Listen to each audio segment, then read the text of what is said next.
All right. Welcome to the A's Philosophy YouTube channel. I am A, and it's going to do a quick audio check here real fast. Let me see if I can get. All right, yeah. So, welcome to A's Philosophy YouTube channel. So, this is going to be more of a test stream than anything because there have been some big changes recently, and just in my own personal situation. And one of those big changes is as a result of those changes, I have had to basically change internet service providers. And unfortunately, uh, we got Mike in the chat. Good to see you, Mike. Um, yeah, it's been a long time. It's been a long time, but again, that's not something I like. It's because of the necessity of the situation. As I was saying, I got a new internet subscribe company essentially, and I basically was required to make the change, and unfortunately, the new internet is trash compared to the old internet. It's much slower, much less reliable, and I know for a fact I'm not going to have the same capacities I did as with the old provider. And if you're asking why would you switch to a worse internet? Like I already said, it's because I had to. There's really no other option due to some other changes that were being made. So I'm not really sure how well this is going to work out. I know for a fact that I've already done a little bit of testing. It looks like it's going to be really hard for me to do video reviews, which I had been doing in the past. But we'll see. We'll see how well it works out. If anyone hears this and notices that there's a problem with the quality of either the audio or the video or the stream or anything in general, please feel free to either in the live, if it's live, you can comment in the chat, or if you see it later, you can leave a comment on the YouTube video, which I will probably watch just to see. Just say this is either unwatchable or this is problematic. 5x5 audio. Okay, so it's not everything's not lost. I was actually kind of worried that I wouldn't have any capacities to do streaming whatsoever. But it looks like I will at least have some limited ability to do basic streams, which is a good thing because that's better than nothing. And I was very worried that I was just going to have to shut down the channel, but it looks like I won't have to do that. Yeah, so that's one of the major changes. Also, as Mike has already pointed out, top view of Jesus crown at the cross in the video. I never thought about it like that, but you're right. You have some interesting insights, Mike. I appreciate it. Yeah, so I really haven't been able to do a whole lot with the stream for the very same reasons, and the stream was never very big to begin with, so there probably aren't too many people who noticed, but I have been wanting to do streams and wanting to do content and wanting to do interactions, but there has just been so much lags. Yeah, I'm worried that maybe there will be some lagging and some technical issues. It's just a case of seeing how bad it will be. Um, and again, I'm going to rewatch this. I'm not going to go for too long unless unless something really interesting happens, because I just want to basically see what my range of possibility is for streaming. I do suspect that the quality of the stream will be significantly lower than in the past. There will be lagging, there will be cuts and cutouts and things. Video reviews are probably not going to be possible, but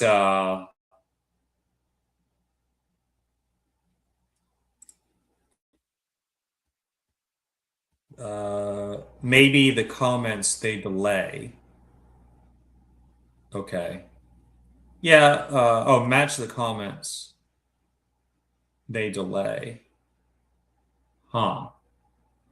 Okay.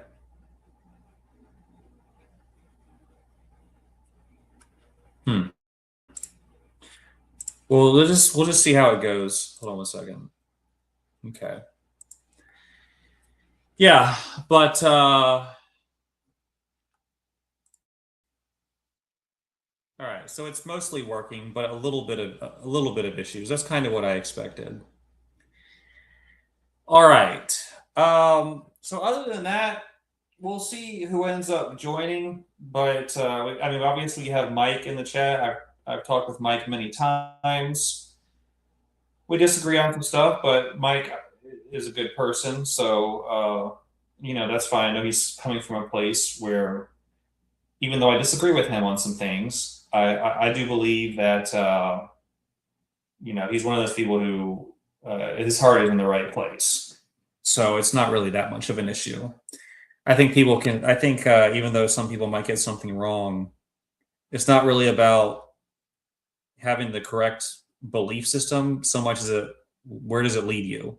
Where do you what are you doing with it? It's not about believing the right dogmas or even having the right general approach to things, but the idea is that as long as it leads to you having reverence for God and reverence for Christ and wanting to advance those ideals, then ultimately in the right way, because the Muslims also have reverence for God and they claim to have reverence for Jesus, but their views are actually too far outside of yeah, yeah, some lagging, some stuttering. um I'm gonna rewatch the stream just to see how bad it is. And from my side, I can't really see the technical glitches live, but I imagine that it will appear in the video posting, and that's kind of what I'm interested, because that's probably what other people are seeing. All right, but as for some news, the last stream I did, which is some time ago, was this video. I'm not going to show the video. Right, maybe I will. Maybe I'll take some time to do that. Because what else am I going to do with my life? And I'm going to share screen in a minute here.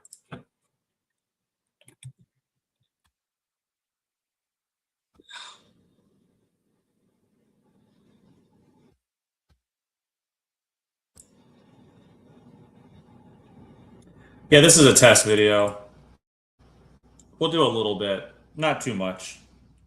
I think unfortunately, Mike, my the general quality of my stream is going to be much lower going forward for some time now, until I can figure out a different internet situation. I might go to Starlink. I think Starlink is actually pretty good. Um, but I think it's kind of expensive too. So I'm not sure if I want to go that route. But we'll see if it comes to that. Um, anyways, let's see if I can even share screens here. We'll see how this goes.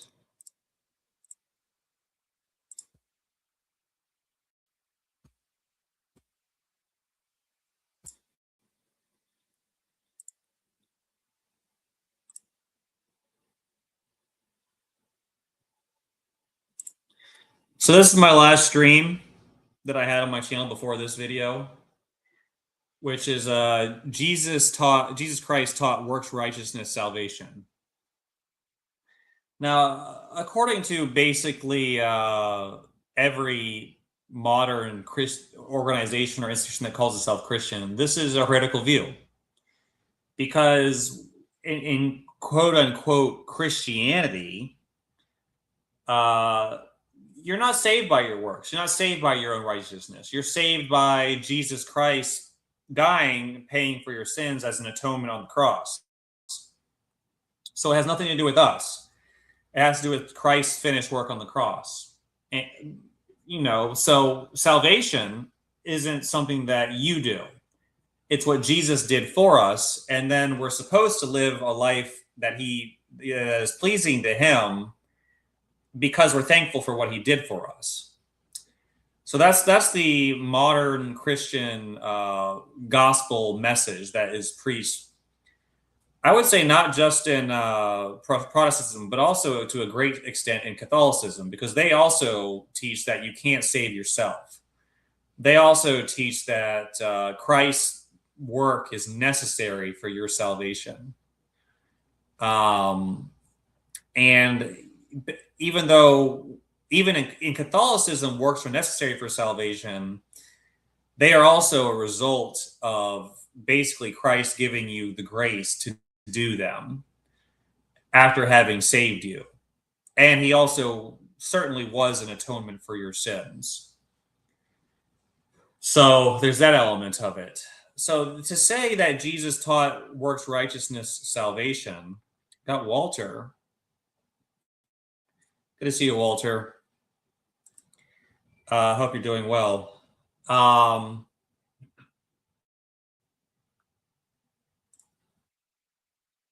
yeah. So people who are joining, this is a test stream. My new internet is absolute trash, but not so trashy that I can't do anything. We're just kind of, trying to have a little fun here, trying to see how things go. This is the first real stream I've done since the Switch. And if you want to hear all the details of that, just go back and watch the beginning of the video. But going forward, this idea of salvation being by works righteousness, which is basically the idea that you have to be righteous. Your righteousness and your works are what determine how God judges you for salvation. It's Christ's work is to basically reveal that to us as God's messenger. Christ was a servant of God, a selected special servant as the Messiah, but his salvific mission, he doesn't save us directly. His salvific mission was indirect in that he provides the knowledge and understanding that is necessary for us to attain a salvation on our own, because that's just the way it is. We have to save ourselves. And as troubling as this may sound to Christians, no one else can save us.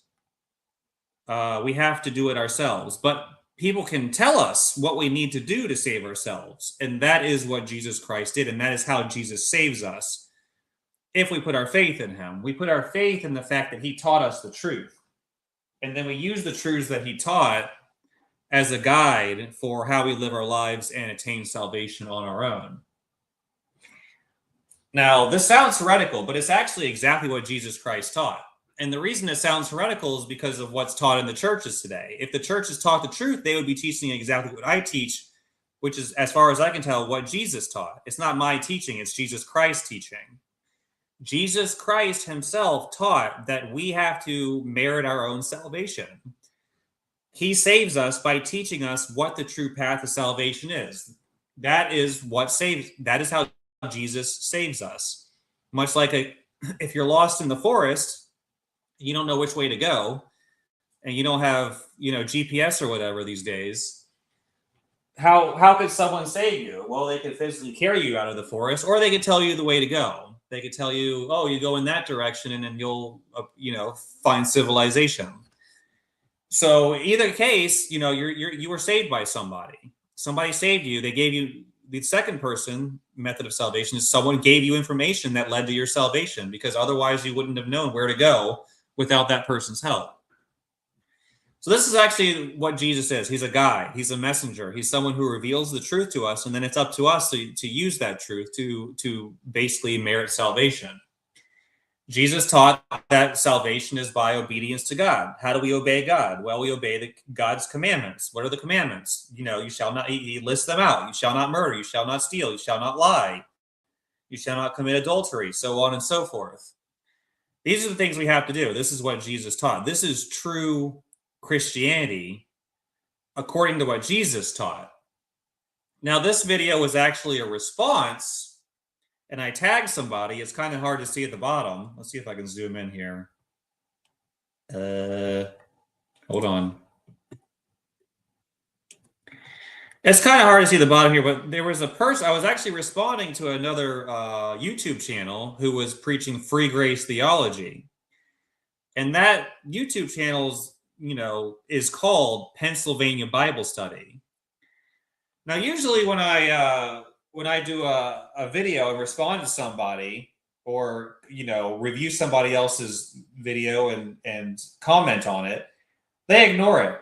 They don't interact with it. They pretend it doesn't exist. The chances are they just never see my review, even though I tagged them in YouTube, because a lot of times you won't know you're tagged unless you go look in your profile and see that someone tagged you. So most of the time, I'm guessing people just don't see that I'm doing that.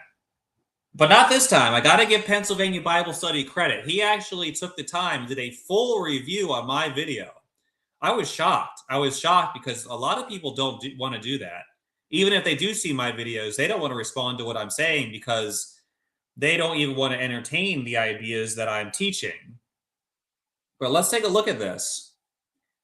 Here is Pennsylvania Bible Study, and he actually did a full reaction video, 2 hours long. And it wasn't just him, but he and a bunch of his free grace buddies. Again, I know it's hard to see on the viewer end, but he and a bunch of his free grace buddies all got together and did a group review of my video, which I got to commend them. A lot of people wouldn't do that, and they really did address my arguments, which other people wouldn't do, because a lot of my arguments are based on questioning what are considered foundational Christian principles or traditional Christian principles. And most people don't want to have that conversation. They want to ignore these underlying epistemic issues and just kind of focus on the traditions that have been handed down, and see if we can discern true Christianity according to that established framework.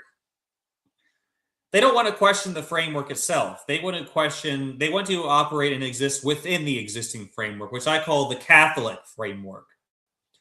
Most Protestants don't even know that a lot of the Protestant approach to Christianity is largely based on the developments of the early Catholic Church. What am I talking about? Well, obviously the canon. A lot of Protestants don't want to acknowledge that the Bible canon was created by the early Catholic Church. So anyone who just presupposes the New Testament canon, or even the Old Testament canon, they're actually operating to the tradition of the Catholic Church. Now, a very early tradition that took hold very early on, before a lot of the other developments, like the Trinity. The Trinity and the canon were both very early developments, but they were developments nonetheless. They are not apostolic. And I'm talking about the canon as well. The canon is not an apostolic tradition. It is a Catholic tradition. Now, the Catholics will claim that their tradition is the apostolic tradition, but it's not. A lot of these traditions were developed well after the apostles were dead and gone. The apostles did not have an established canon that they were working with.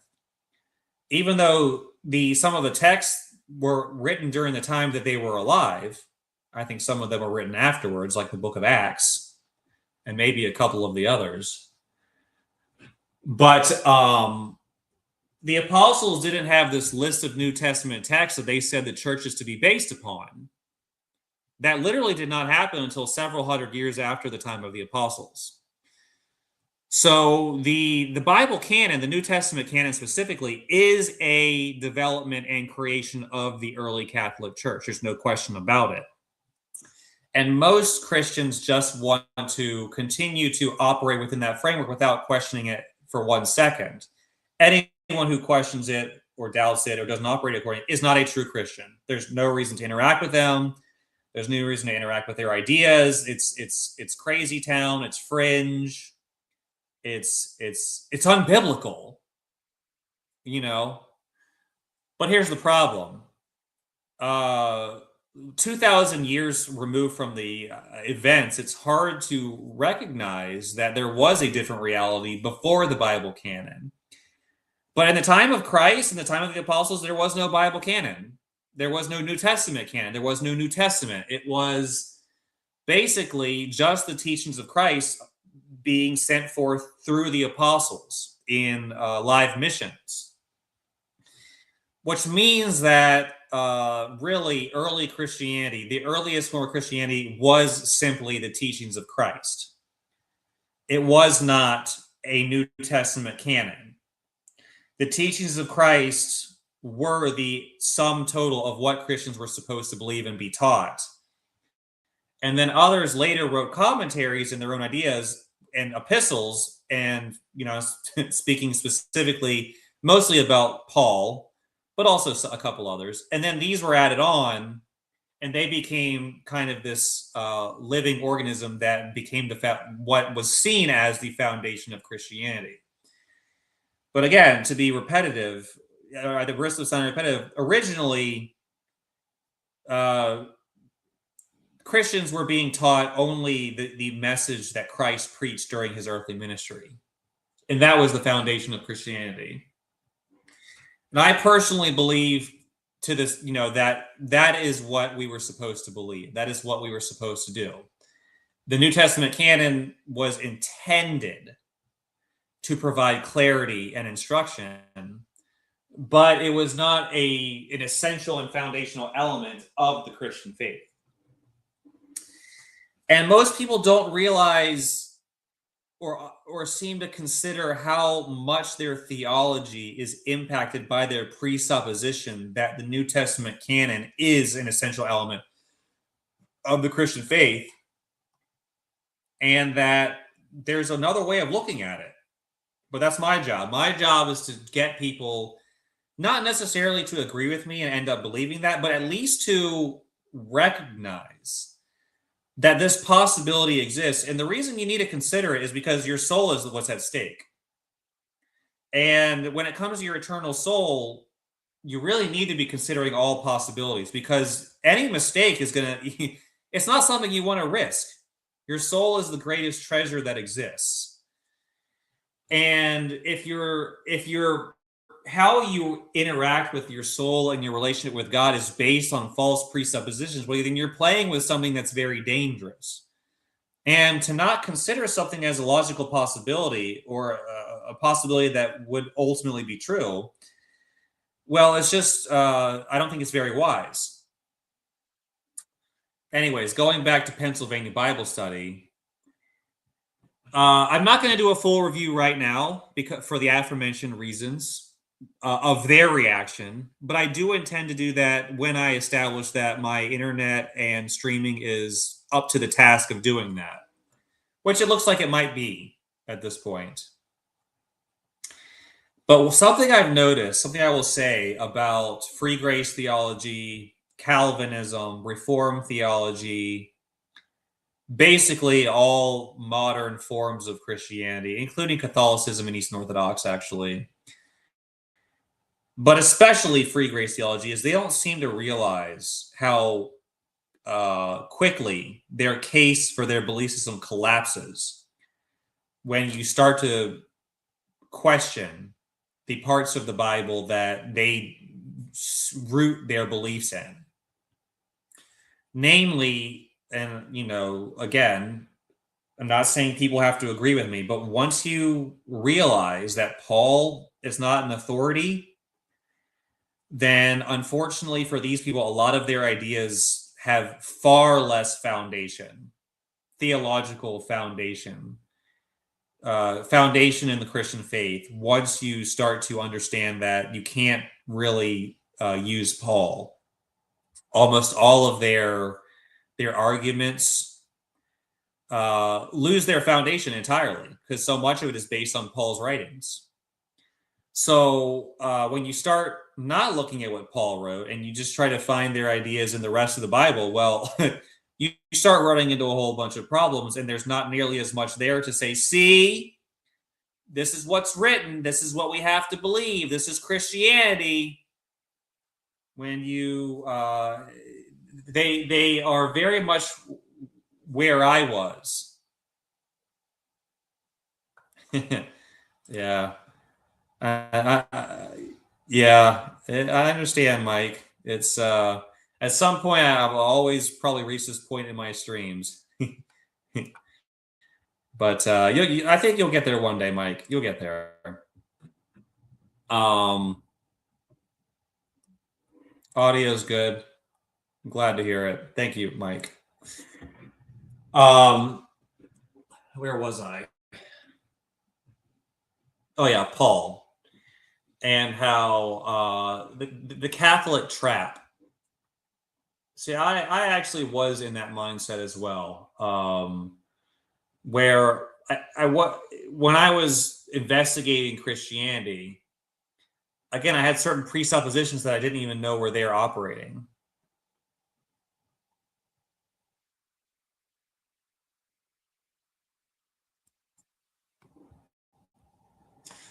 Oh, Toronto Bible Study. I thought you would be in league with them. I thought you all had like a team of people with X location Bible study. Uh, I actually thought maybe I didn't even see you on the stream. Or maybe that was Charles from Lehman Seminary. But I actually thought that perhaps you guys were in some sort of union of free grace. Oh, that's interesting. So you're free grace, but they hate you. I wonder. Well, I'd actually like to hear why. Christianity is like Baskin Robbins and the children over which flavor is the best. Yeah, I mean, there's truth to that. But that doesn't mean that there isn't a truth to be found. People argue over all kinds of things, but it doesn't mean that there's no ultimate truth there. A lot of it, I think, is people who don't want to accept the truth, but they want to accept parts of it, or change. They want to change the truth into something that fits more of their preferences.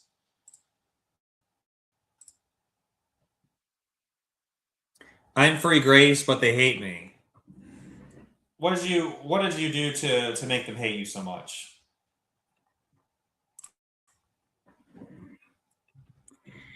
It's because I teach salvation is by believing Jesus is the Christ, not by believing death, burial, and resurrection.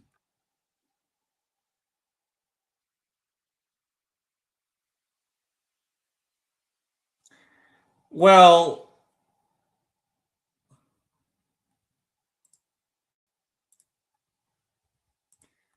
well, I define truth as that which corresponds to reality. So you can work with that definition on. That's the definition on this channel. I think a lot of Christians believe that these are both things that you have to believe. So you have to believe Jesus is the Christ, and you also have to believe in his death, burial, and resurrection, because Paul teaches that in 1 Corinthians chapter 15.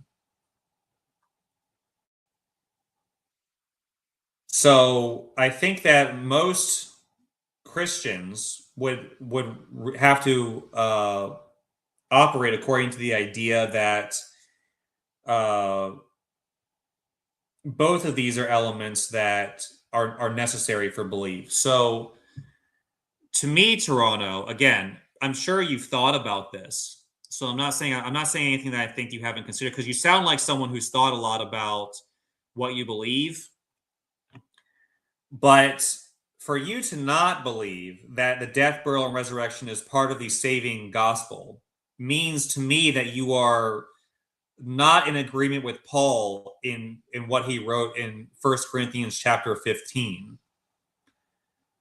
So I don't know if I assume you've considered that and you have an answer. I again, maybe not, but that's just my reaction, is that Paul did very clearly say that the saving gospel is the death, burial, and resurrection of Christ. So you have to kind of incorporate that into how you approach what you believe salvation, how salvation is accomplished.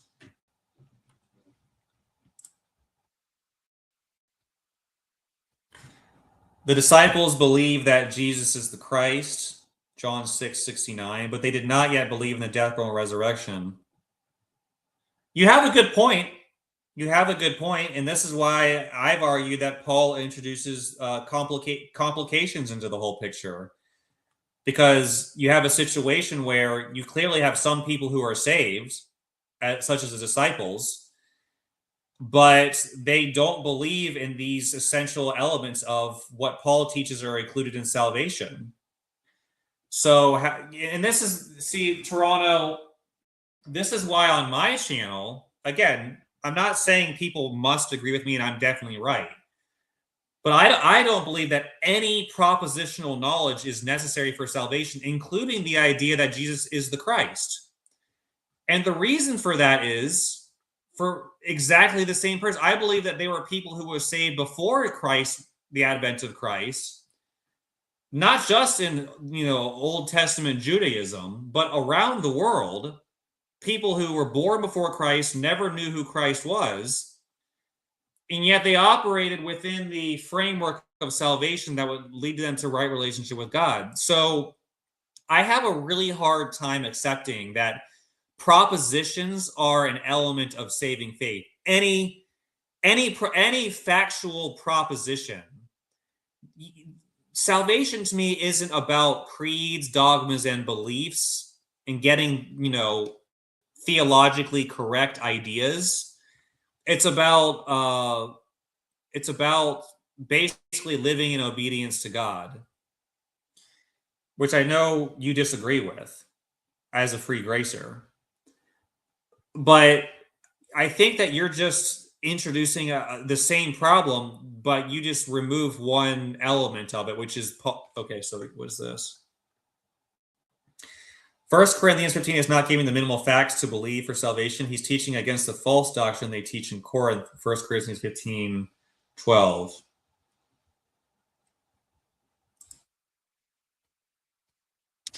Stories embellished. Mark, the earliest gospel, had no resurrection.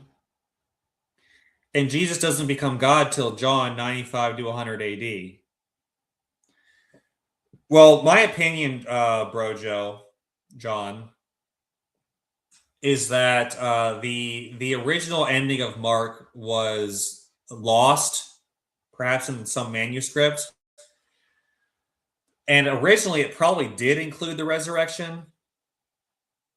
Now, again, there's the long ending of Mark, which it's obvious you don't accept the long ending of Mark. Neither do I.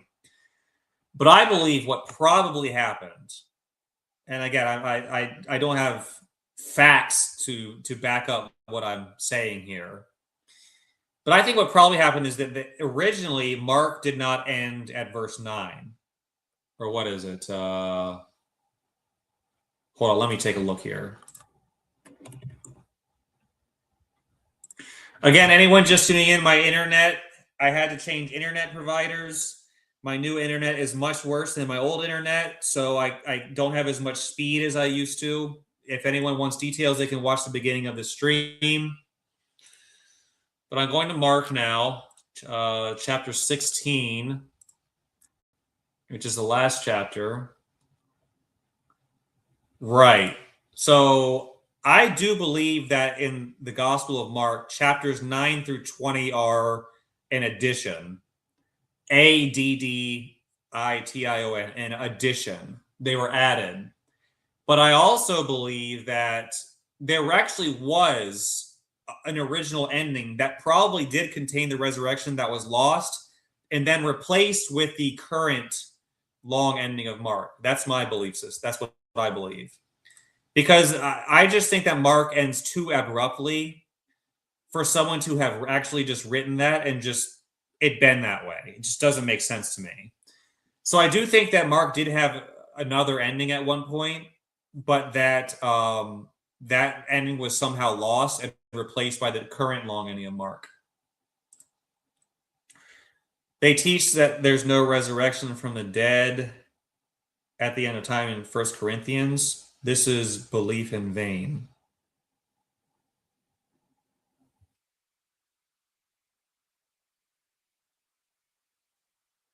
Hmm.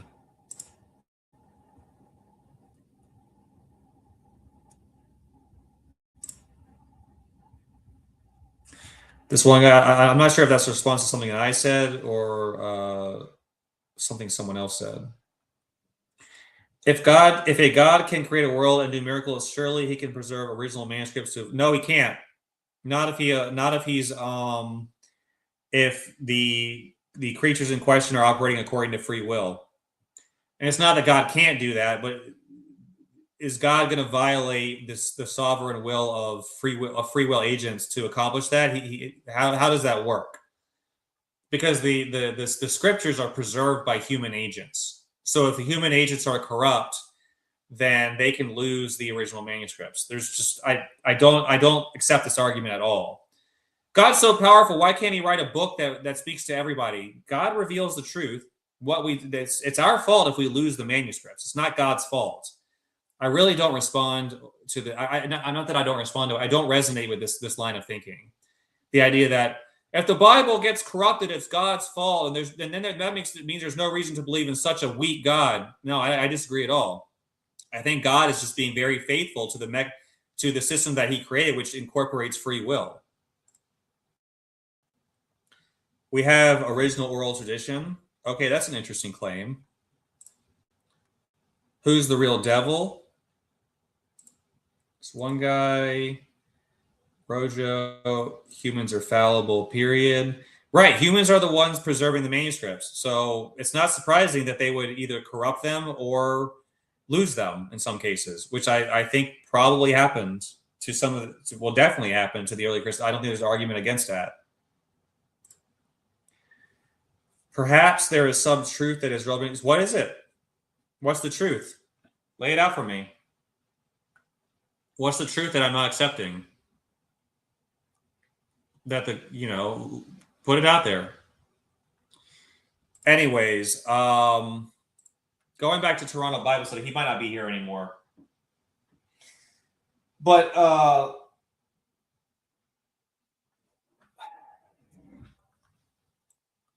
so anyways, these guys did a reaction to me. And again, I'm not going to respond to their video right now. I don't know if they're watching this or if they're going to watch this.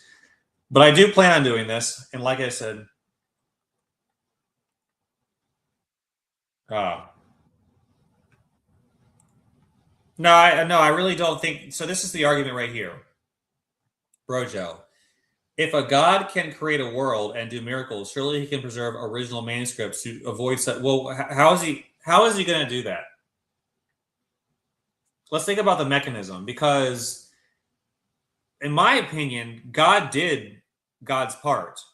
God communicated the truth through human agents who then wrote it down, and they're the ones preserving the physical evidence of all this. So unless God is actually going to descend out of the clouds and bind the book himself,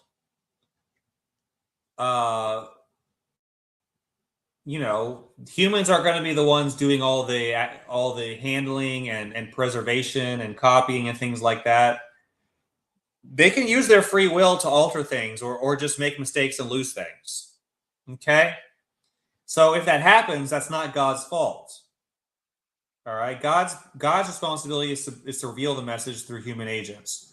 After that, what we do with it, what we do with the book or the manuscripts on which it's written, that's up to us. If we lose them, that's our fault. That's not God's fault.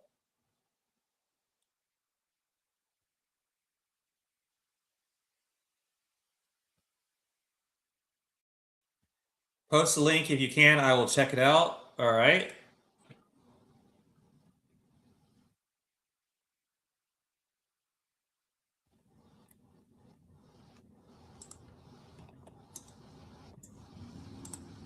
So I've just posted the link in my live chat of the review that these people did of my video that I posted about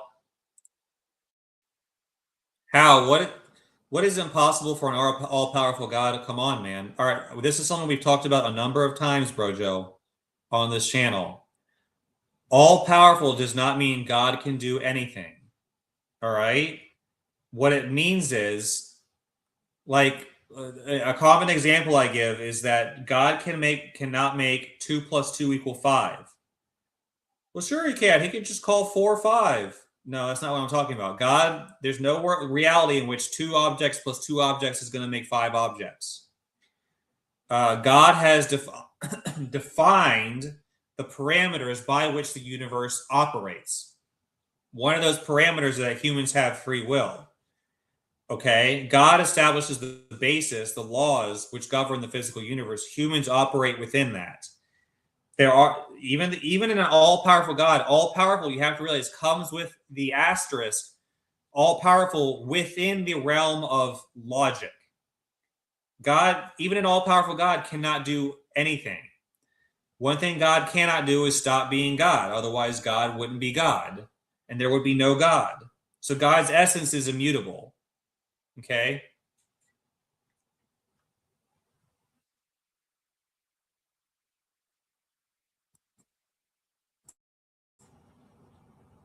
What methodology can we use to determine that a text is divinely inspired?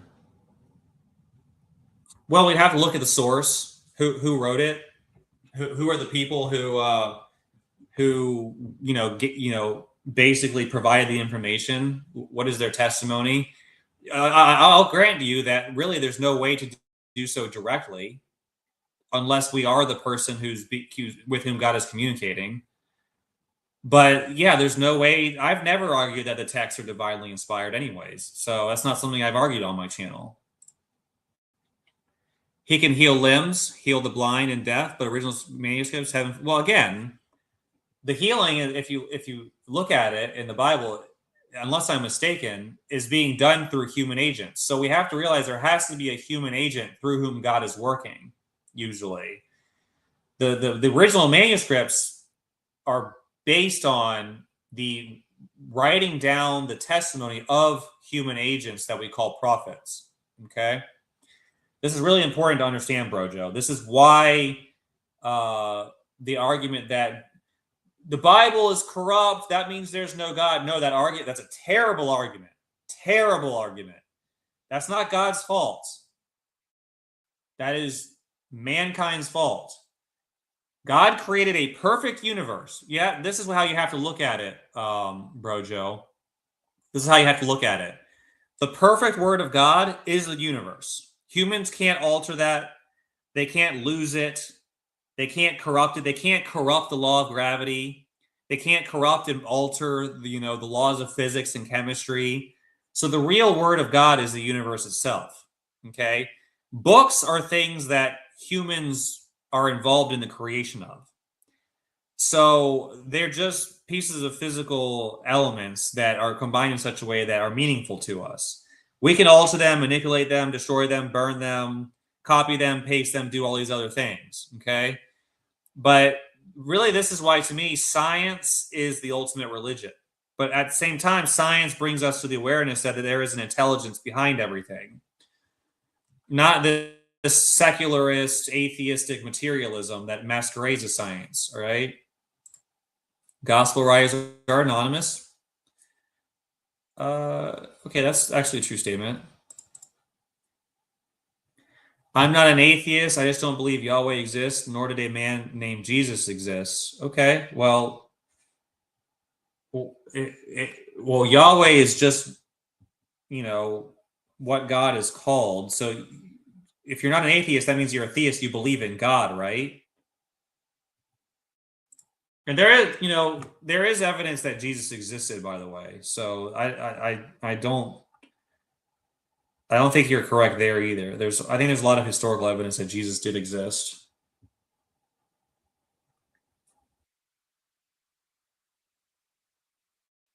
So you're a theist, but I guess you just don't believe that. Are you a theist? So if you're not an atheist, to me there's a dichotomy. You're either a theist or an atheist. Are you a theist? Do you believe in a God as in the idea of an intelligent source of creation?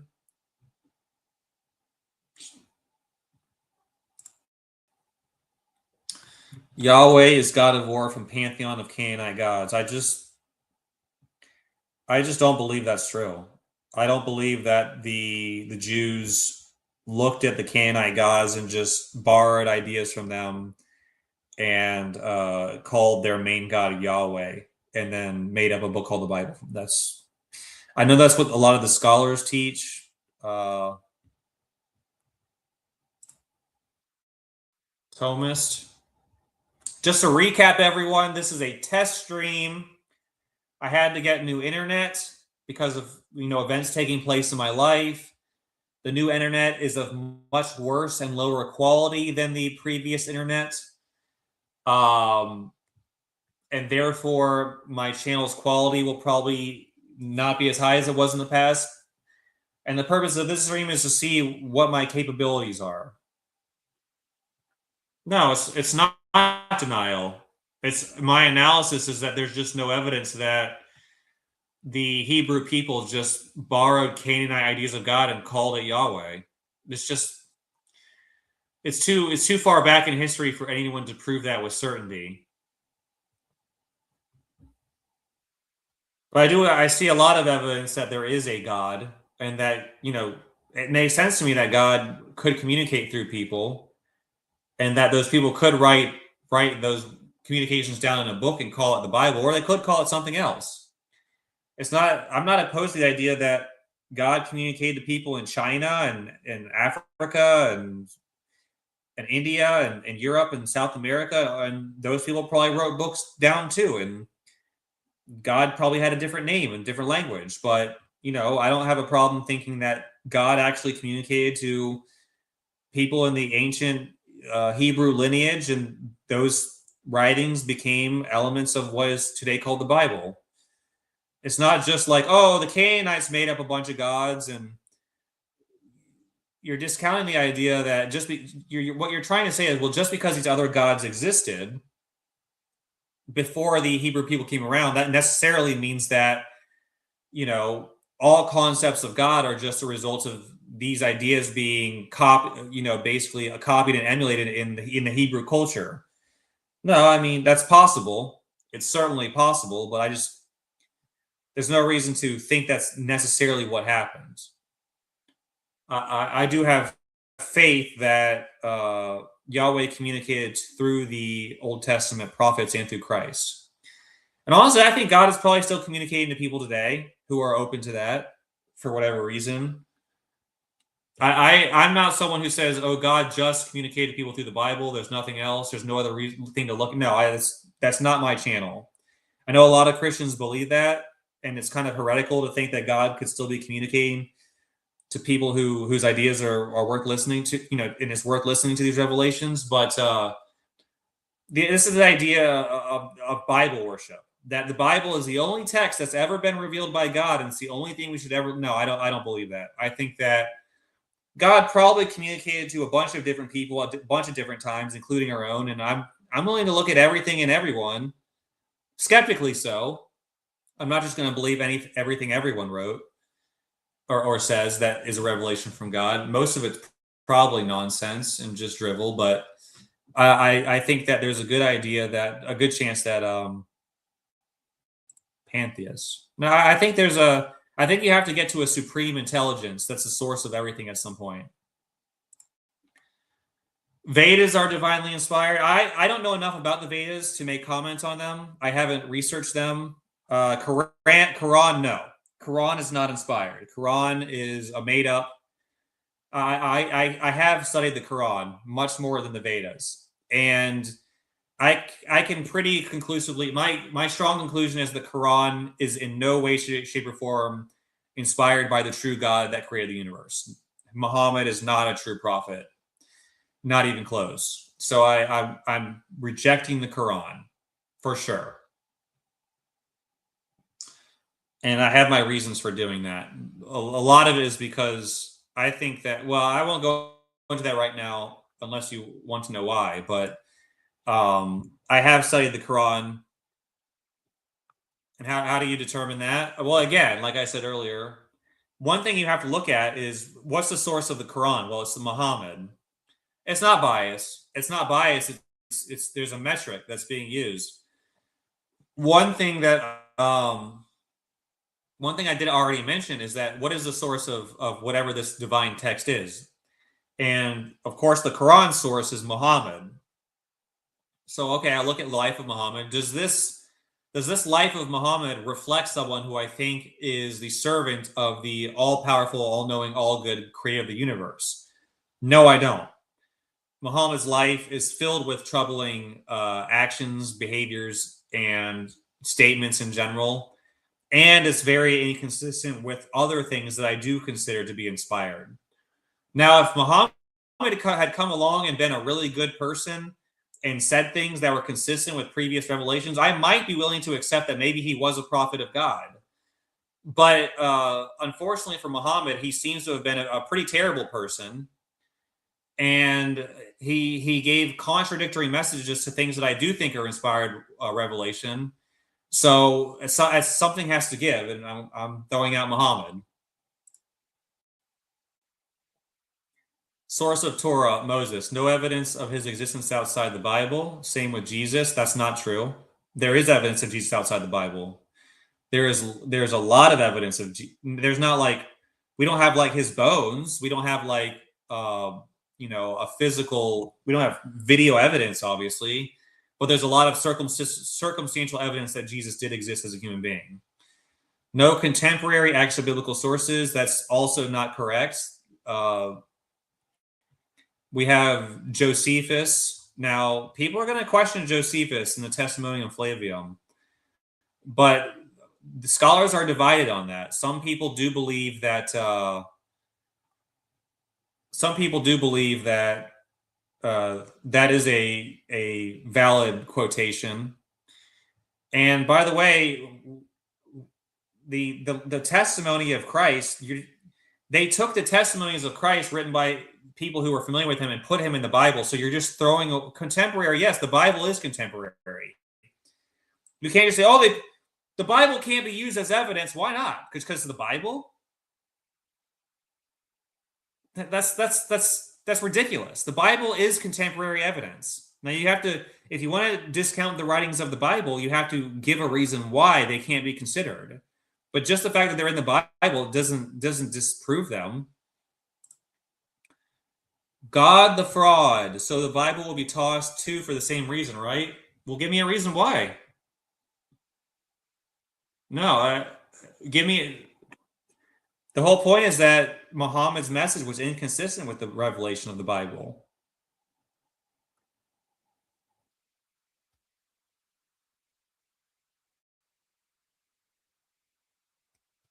Yeah, Mark, I believe was contemporary. I think Matthew, Luke seems to have come later. John seems to have come later. But I think that Mark and Matthew, First John, there's evidence that First John is reliable. Shoot. Hold on one second.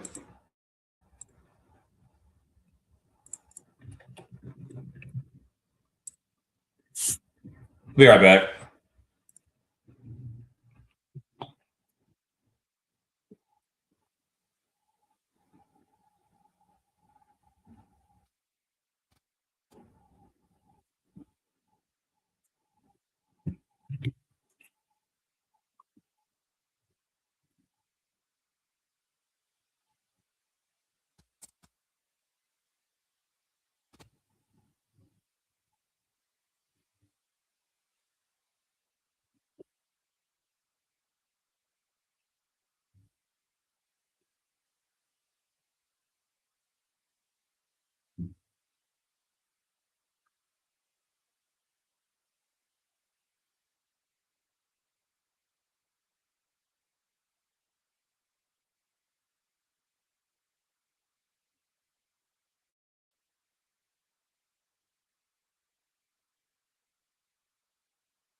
Oh my gosh, I am sorry, folks. All right. Well, okay, it looks like I've lost my entire audience. So, that's to be expected. All right, anyways, this was a test stream, so it looks like I'm gonna have to go back. I'm gonna review it. It was an interesting discussion. And again, just to recap for those who are watching later, this is the first stream I've done in a while. I wanted to, as I said earlier, test my new internet and see if it would allow me to stream. And it looks like there I will be able to stream at a minimal level. I do want to actually do play a little bit of this video just to see how that goes. We'll see how it goes on the.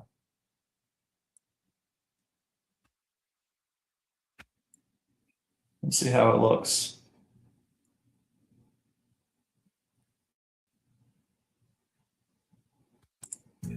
All right, but to him that worketh not, but believeth on him that justifieth you in God, his faith is counted for righteousness. Romans chapter 4, verse 5. Hello, everyone. Welcome to Pennsylvania Bible Study. My name is what?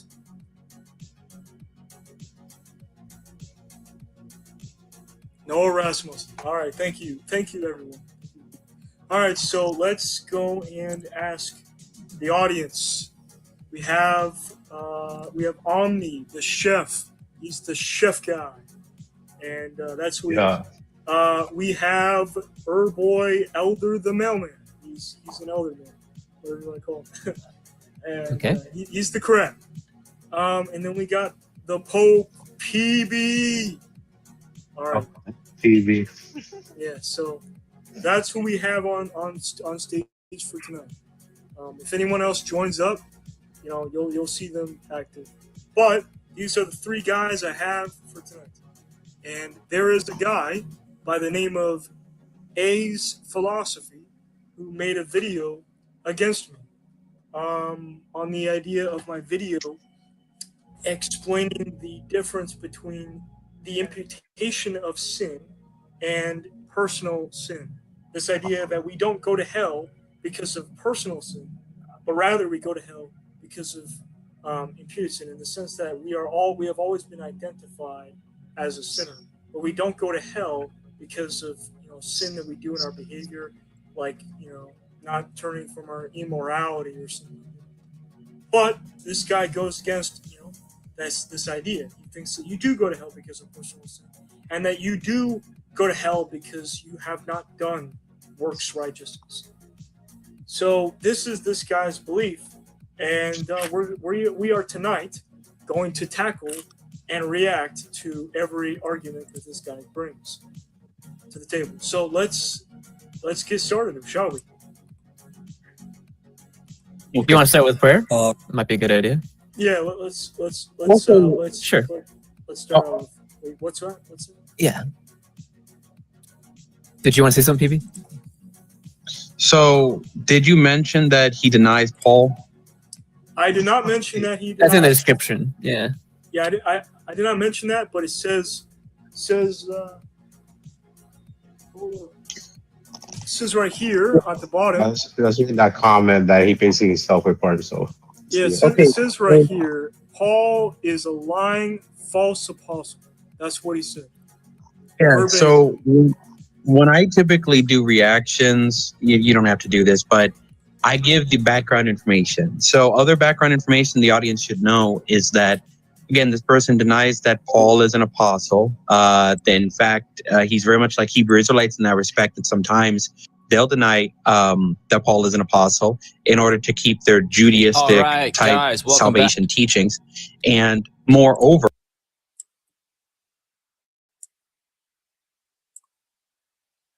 back to Modern Day Debates. I'm your host, Mike.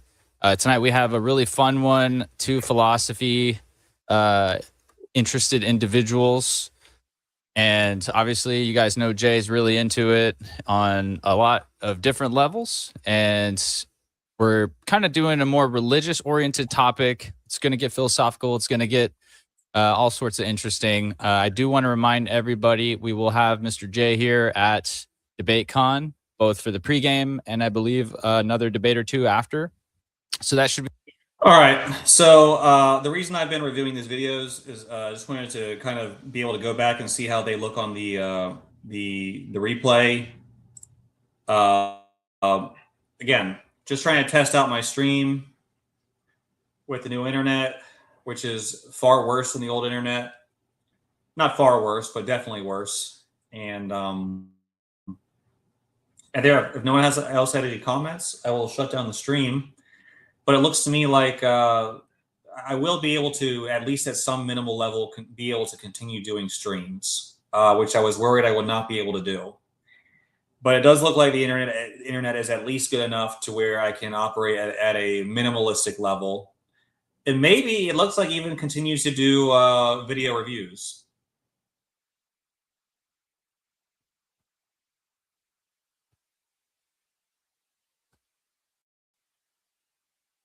Thousand-year millennial reign happened already. We are currently living in a little season mentioned in Revelation chapter 20. The king said he was coming quickly, not 2,000 years later.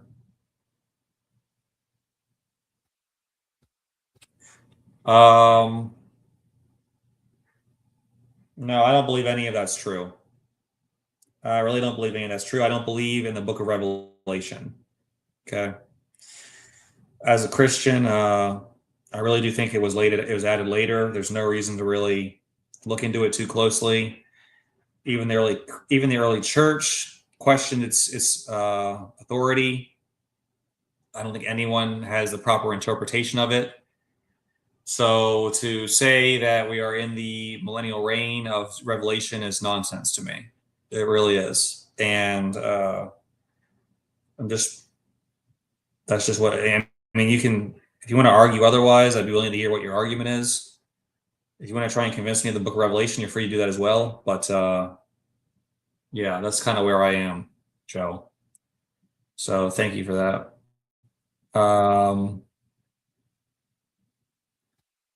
That being said, all right, looks like we're done for now. Please like and subscribe and be looking for future content, because it does look like, thankfully, I will at least be able to continue my channel, which was in doubt, but we're good. All right. God bless.